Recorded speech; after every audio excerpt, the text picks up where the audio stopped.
Bwana mambo vipi? Kama kaa Fresh sana. Shega. Hivi unakufahamu kama nani?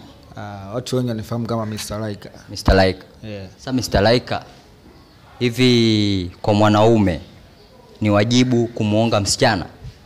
Sio wajibu, ni lazima. Kwa nini? Sababu sasa utakuwaje na mchumba afu umuongi? Kama umuongi wewe basi kuna wenzako ambao wanamuonga. Kuna wenzangu ambao wanamuonga. Na ni yani sio lazima mimi nahisi.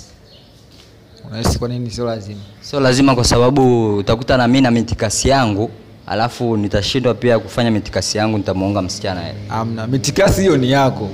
Sio ya yule msichana. Yule msichana kwa vile upo naye, wewe yani kumuonga lazima. Yaani wewe fanya mitikasi yako lakini kibunda cha mama mtu kiwe pembeni ba. Sawa, unaushauri nini wadada ambao waongwi na mabwana zao? Wewe sio mdada, piskali. Yaani kama unajua piskali, afu bwana wako akuongi, kimbia. Kimbia dada yangu. Afanyaje? Akimbie.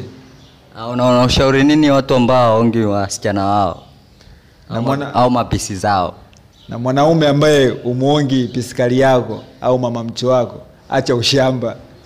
Utapigiwa. Kwa sababu usipomuonga wewe, si huko akija kwetu tunamuonga. Kwaona mkimuonga mnamfanyaje? Anajua mwenyewe sisi tukimuonga tunamfanyaje. Okay, mimi ni Jim Safi 01 maji yameloa. Usisahau kusubscribe, kushare na kulike. Hii ni Love Corner.